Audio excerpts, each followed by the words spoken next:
In less than 3 weeks, Dhurandhar, The Revenge, secured a global box office of over 1,000 crore rupees. This chart tracks the fastest Indian films to reach that financial milestone. You can see Dhurandhar's trajectory as it accelerates past established industry giants like Bahubali 2 and Pushpa 2. Outside the theaters, a fierce debate erupted.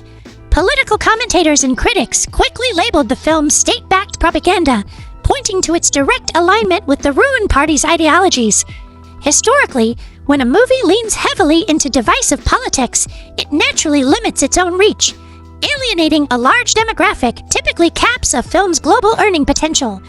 The anomaly here is that this divisive political content didn't fracture the audience, it actually brought usually opposing sides together.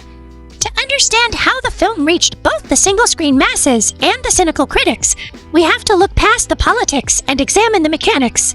Compare this to another recent release, Aapko. The film tackles a vital issue, the disappearance of young girls in rural villages. Despite that urgent message, audiences rejected it. The film suffered from unrefined performances, a jarring background score that actively pushed viewers away, and a total absence of narrative rhythm. The critical failure of Aapko establishes a baseline reality for modern cinema. If a movie lacks technical control, even the most noble ideological message becomes mere background noise. Director Aditya Dar understood this dynamic. He engineered Dhurandhar not as a traditional narrative, but as a high-density sensory weapon. To build it, he relied on his editor, Shiv Kumar Panikkar. Working under intense pressure in the months between the first and second installments, Panikkar was tasked with organizing a massive, sprawling cinematic canvas. Look at the film's structural blueprint.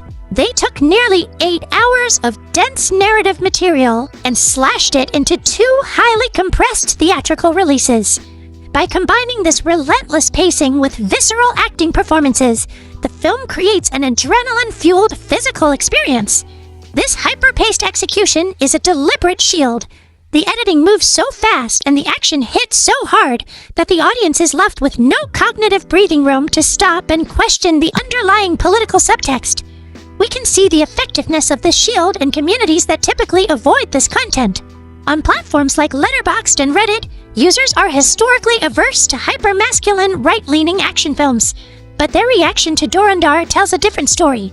Users explicitly admitted that they chose to overlook the propaganda because the 4 hours of entertainment were worth it. These audiences actively chose to disregard the film's heavy-handed state praise and the aggressive anti-Pakistan themes woven throughout the Karachi underworld sequences.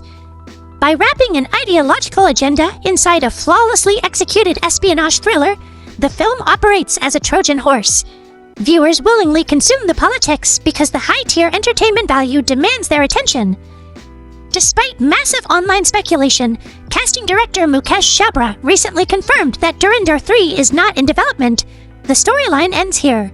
But even with the franchise concluded, its success provides a high-budget template for how a film can leverage technical mastery to carry an intense political subtext into the mainstream.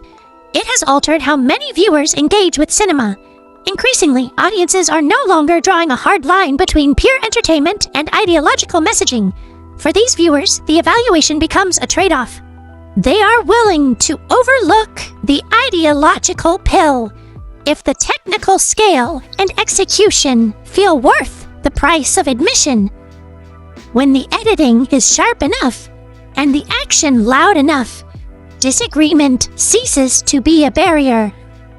A filmmaker with enough technical mastery can compel an audience to cheer for virtually any ideology they choose.